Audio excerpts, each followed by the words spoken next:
আজকে রাহুলের বিয়ে হচ্ছে আর আমি এখানে ফ্রিতে খাবার খেতে চলে আসি। শালা ল্যাংড়া, তোর কি মনে হয় আমি তোকে বিয়ে করব? তোর মতো প্রতিবন্ধীকে বিয়ে করে আমার জীবন ধ্বংস করব?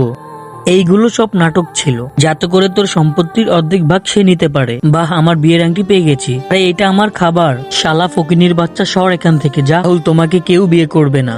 এই মেয়ে, তুমি আমাকে বিয়ে করবে? হ্যাঁ করবো। আমাকে খাবার খাওয়াতে পারবে? হ্যাঁ খাওয়াবো। আচ্ছা ঠিক আছে, আমি রাজি আছি। তোমার সাথে এই ফকিনি মেয়েটাই যায়। আরে বাহ, এখানে তো অনেক খাবার। আজকে আমার লটারি লেগে গেছে। ম্যানেজার, তুমি একটু বাইরে যাও, আমি পাখির সাথে একটু কথা বলবো। পাখি তো অনেক কিউট একটা মেয়ে। হ্যালো ভাইয়া, আমার এই সব সম্পত্তি লাগবে। তুমি এই দলিলে সাইন করে দাও। আমি এই দলিলে সাইন করব না। আমি এই সম্পত্তি অনেক কষ্ট করে তৈরি করেছি। বুঝতে পেরেছি, তোকে আজকে সাইজ না করলে তুই মানবি না। আরে তোর এত বড় সাহস, আমার স্বামীর গায়ে হাত তুলেছিস? এই পাগল মেয়ে, তুমি তাকে ছেড়ে দাও। তার কিছুদিন পরে আমার স্মৃতিশক্তি ফিরে আসে, আমার সবকিছু মনে পড়ে যায়। আমি একটা কোম্পানির মালিক ছিলাম। পার্ট 2 এর জন্য কমেন্ট করো। তার আগে ভিডিওটিতে লাইক দিয়ে চ্যানেলটি সাবস্ক্রাইব করো।